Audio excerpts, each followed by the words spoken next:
Good day to all the students. Welcome to the second chapter, Unit 1. My name is Raju. I came from a rustic village. I studied in Telugu medium up to graduation. Subsequently, I had to take up post-graduation in English medium.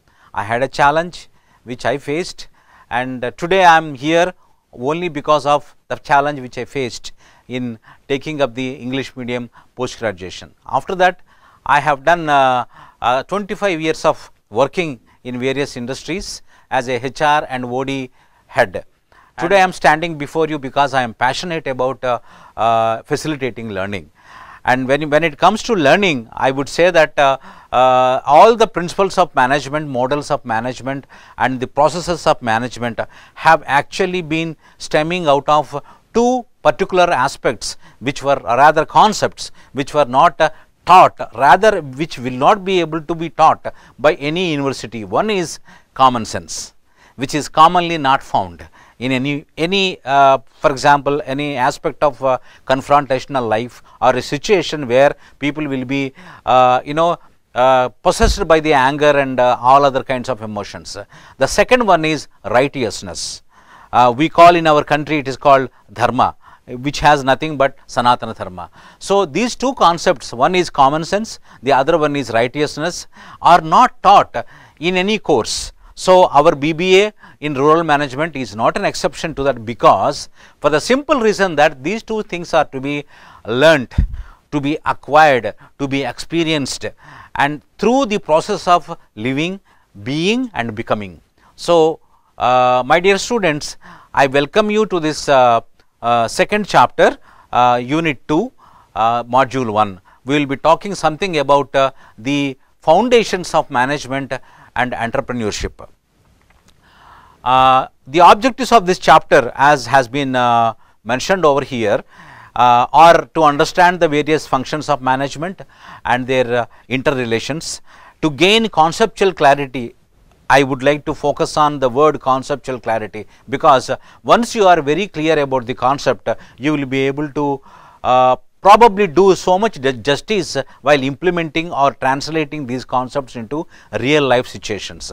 And the third one is to learn about how decisions are made and implemented in the organizations. And the fourth one, which is the last objective of this chapter, is to know about how barriers and conditions of decision making process will be impacting the process of managing, leading, or for example, organizing things for the various organizations. So, let us get into the brass tacks of this chapter, and this is the basic definition, generic definition which has been given by the people who have seen several definitions of management process. Before reading out this one, I would like to tell you two things. In fact, you can read out these definitions, you can read out the contents of this PPT, but what I am going to add here is that my 30 years of experience of seeing these concepts getting translated in day-to-day life of the management, day-to-day life of the organizations, in the day-to-day life of the employees, in the day-to-day life of the managers. My submission to all of you rather is that please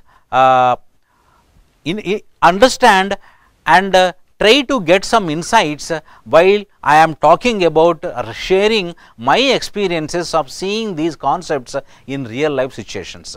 So, let me get back to the basic definition or the generic definition which has been given about the management. Management can be described as the process of designing and maintaining. Underline the word designing and maintaining. In an environment, every organization will exist in an environment.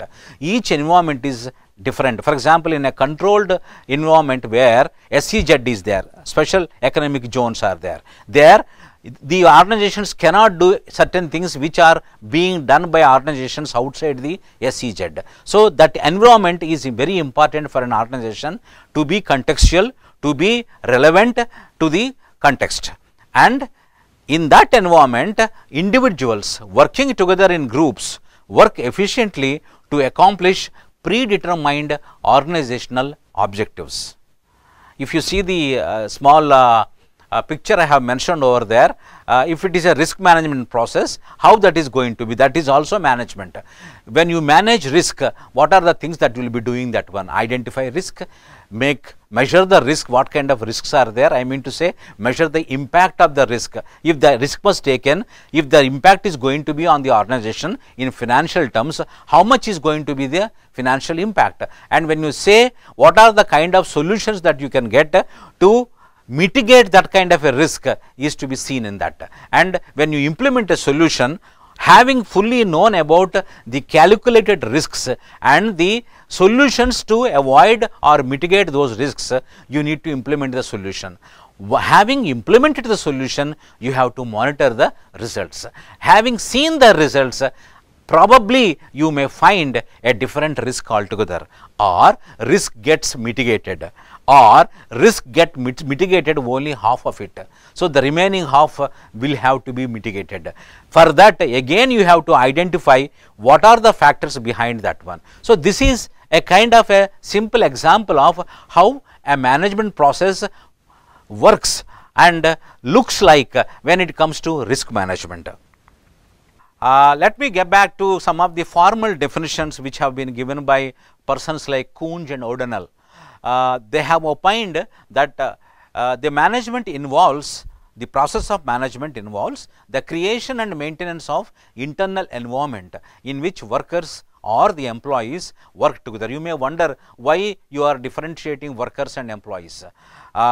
You have different laws guiding the staff and workmen. So, you need to understand that there is a different set of work environment, there is a different set of work atmosphere for the staff members and the workers. You cannot deal with both of them in a similar manner. You have to deal with them in a different manner, because when it comes to work plant, I mean the plant where the workers are working, there are several encounters they will be having. Either it is safety point of view, or it is hardships or occupational hazard and things like that. When it comes to support services where the support staff are working, they will not be facing this kind of hardships or realities which are different from office atmosphere. So, an environment which consists of workers and employees, they work together in various units or departments and perform their duties. You may wonder what is this unit and the department. There are for example, in a pharmaceutical company, a company may have 6 or 7 units making a particular specialty chemical in each unit. So, there are 7 units, but it is coming under one particular organization. So, the organization will have to ensure that all the policies are implemented uniformly in all the 7 units, and all the 7 units will have to work together in their own units, each unit, and they have to create a kind of a wealth. Thereby, the entire organization which is owning 7 units will be either receiving the profits or incurring the losses according to the way the units are working or the way the employees in each unit are working. If they are working and performing their duties effectively to achieve their organizational goals, then you will have that a management process which is very healthy and which is really creating profits. Just look at the strategic management process for your understanding. Why it is different from when it comes to simple management and strategic management. Strategic management is for a particular purpose, a specific purpose or a specific set of goals which the organization would like to achieve. Say for example, buying in a better manner. When you say buying, it is nothing but buying the raw materials, services, utilities required for running the factory.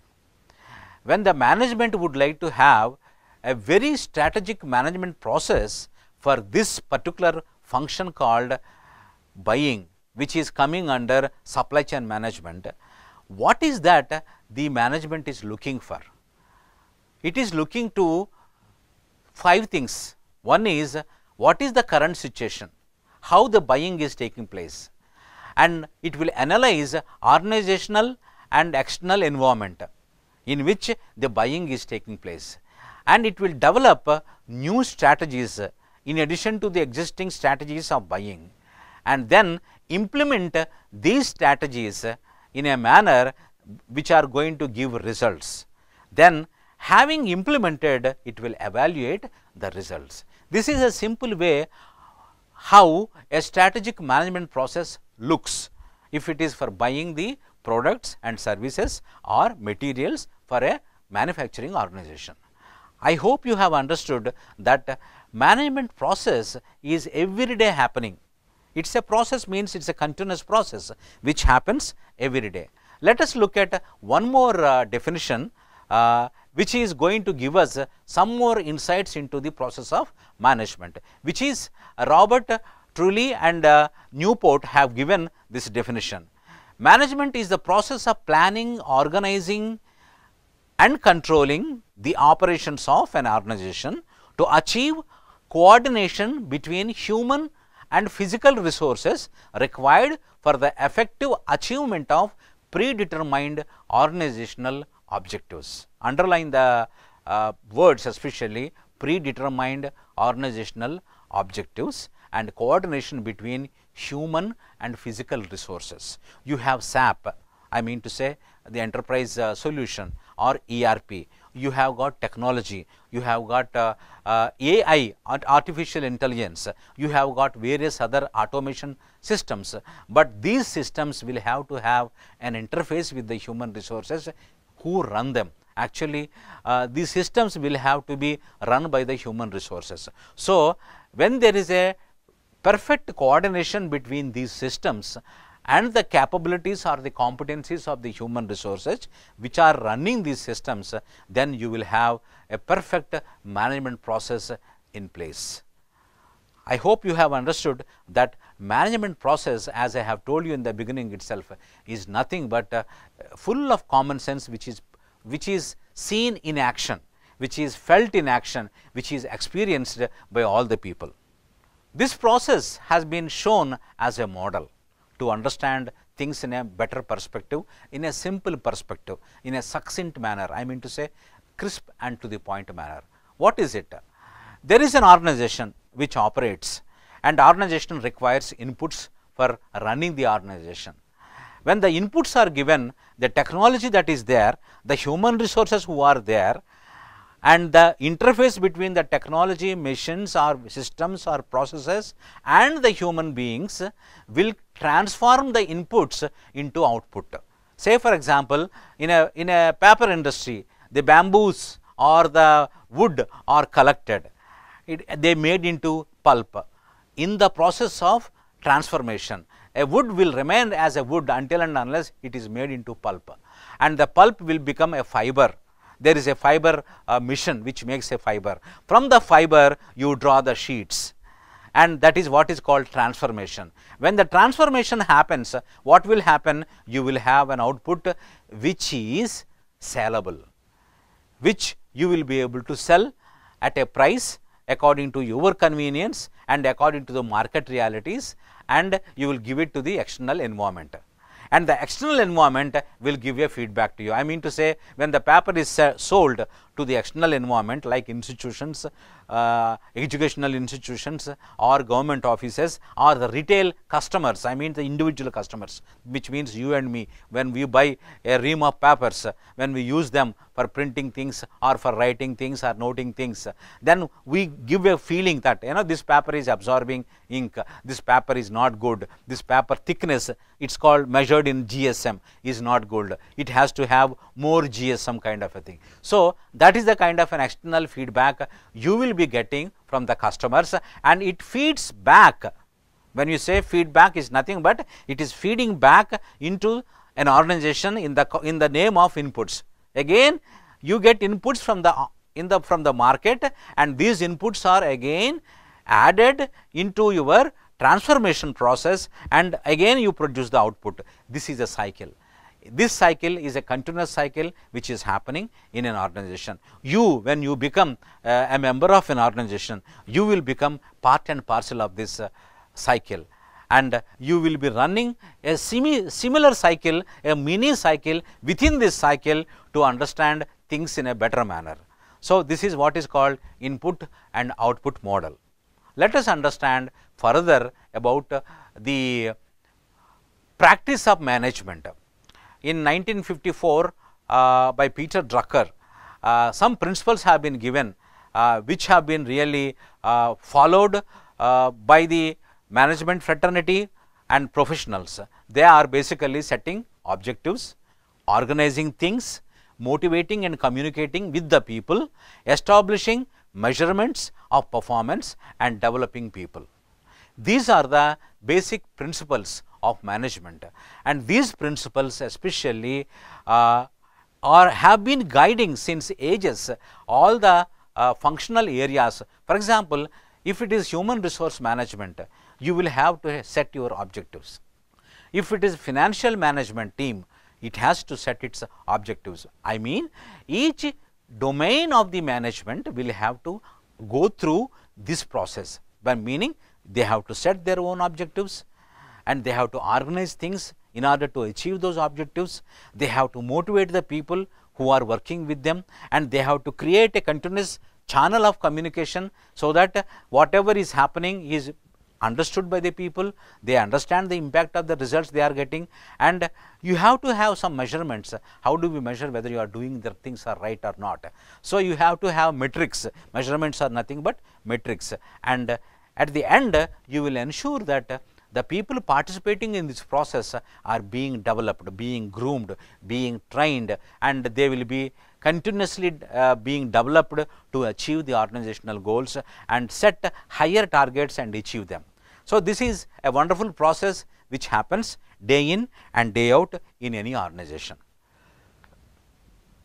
What is the main purpose of the management? When you go on a road, you will have your own goal. Suppose you are going from Mumbai to Pune on the Mumbai-Pune highway. You are going to Pune as long as the road is concerned. After reaching Pune, what is the purpose? Similarly, organizations are set up, established with so much of effort. Setting up an organization is not simple. We all join an organization, but we must understand, to set up that organization, the promoters and the people who are entrepreneurs, they must have gone through sleepless nights. They must have gone through painful process. It is easy to criticize an organization. It is easy to criticize a leader, but you must understand that the person who has created a wealth and also created a process to generate wealth continuously and share that wealth with the customers, their employees and the shareholders is not a simple thing. So, you must understand that the purpose of the management is to be seen and understood with this kind of backup mind. What is the purpose, main purpose of the management? Reducing ambiguity in operational methods. You have accounts and finance team operating in one particular department called finance and management. What shall accounts department do? What shall finance department do? How many people may be knowing? See, your BBA must be able to provide you absolute conceptual clarity about all the functions of management. When you go out, I think you need not even go for MBA. You must be in a process of working for an organization, you will be able to speak like an MBA. Because you will become a master of your own trade, your own function. For example, you have chosen to be a HR person, if you have chosen to be a finance man, if you have chosen to be a procurement man, or if you want to get into operations, then these things you have to understand in a different manner, in an insightful manner, in a deep manner, so that you will gain more understanding and insights. Reducing ambiguity is part of one of the purposes of the management. The other management purpose is cost reduction and motivation. You will find many organizations are going through the current crisis of COVID. COVID is putting organizations on toes, because organizations will have to survive based on two things. One is how can they reduce their fixed cost and how can they enhance their margin, thereby they will be able to survive. And they have to continuously innovate in doing selling and marketing and designing the products and services which are going to be more relevant, more value adding. So, cost reduction and motivation are important purposes of management, and it happens day in and day out. And once you have understood that you have to take some risks, you have to take a calculated risk. How do you calculate a risk? You have to understand what is the risk. As I mentioned in the previous slide, I mentioned to you about risk management. Identify what are the risks, which risk you will be able to take, because that risk can be measured in terms of the financial impact it makes, or in terms of the market impact it makes, or in terms of perceptual changes that it makes among the customers. So, taking a risk is a calculated risk when you know all these things. Then comes managing a perspective risk.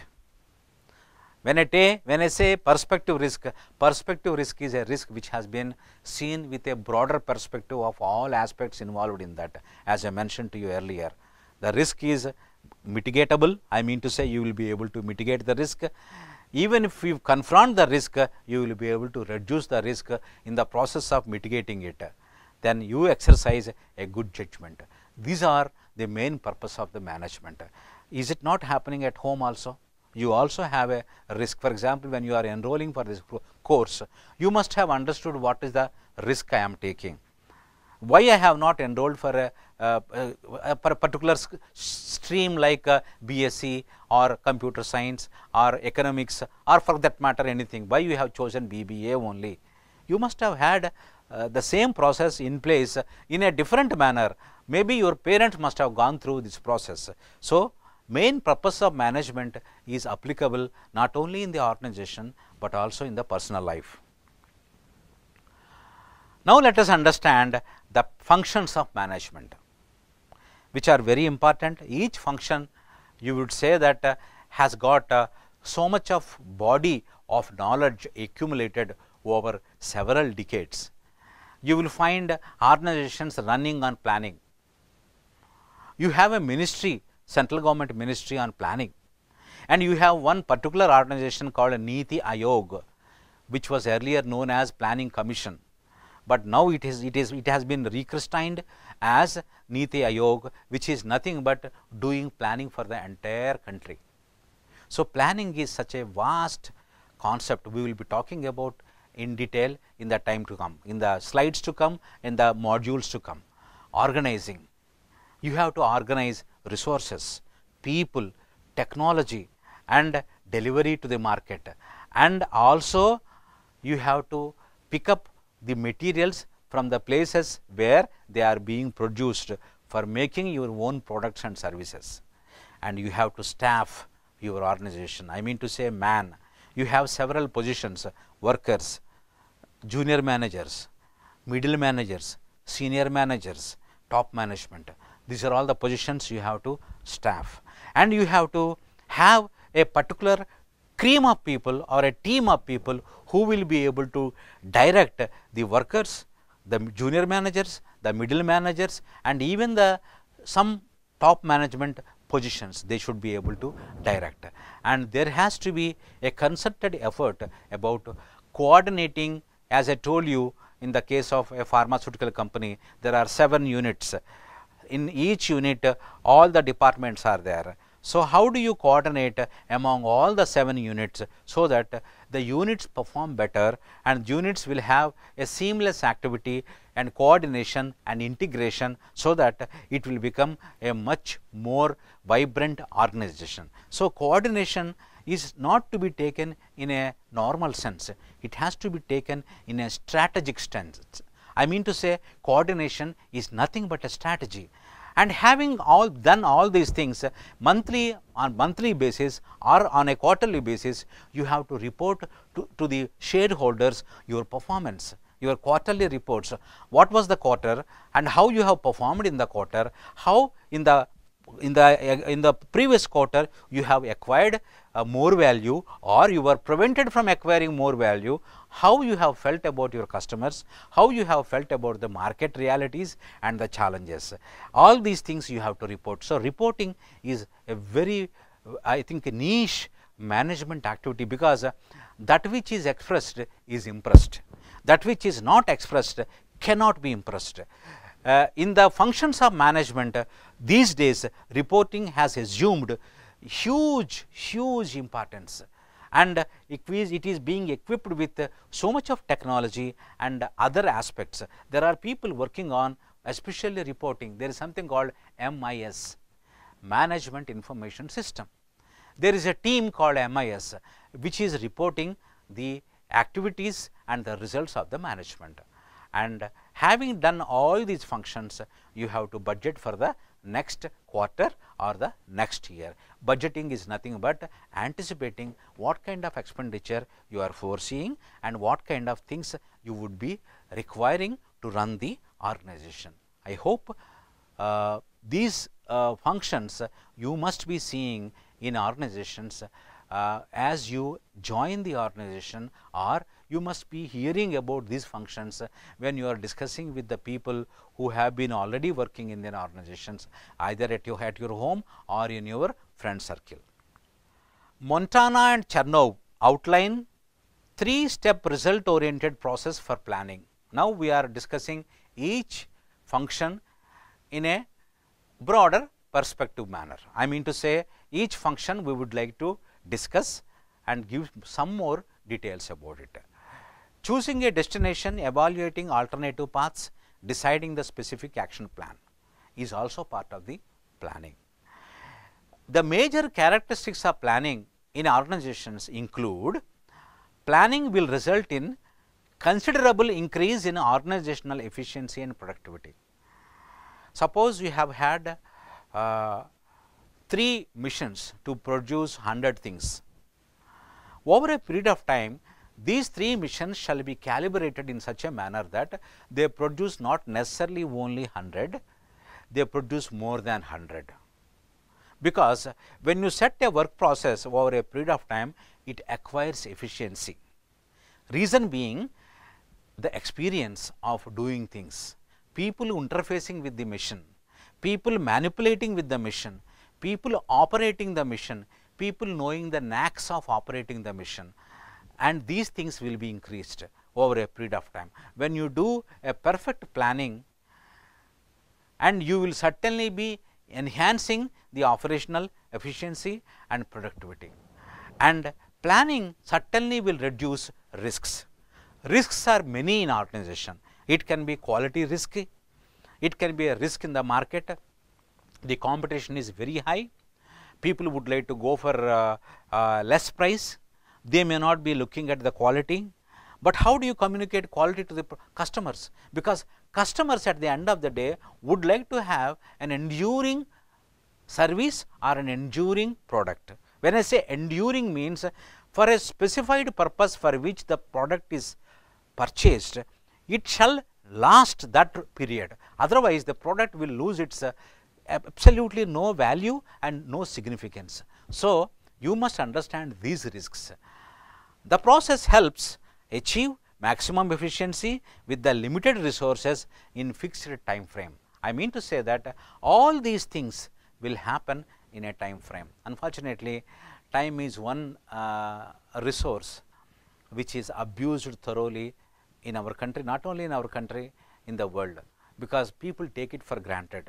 You will have your very famous expression, tomorrow comes, and I do not know tomorrow comes or not, because we never know anything that is going to happen to any one of us in a day.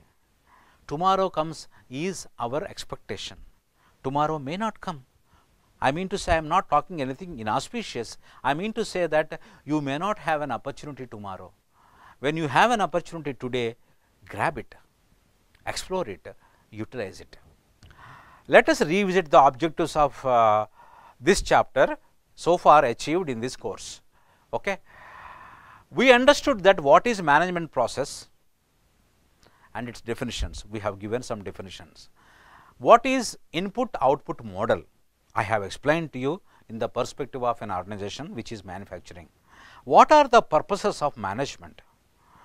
And list of functions of the management started with planning, and we also started planning in a brief manner. Thank you very much. Thanks for patient listening. Have a good day.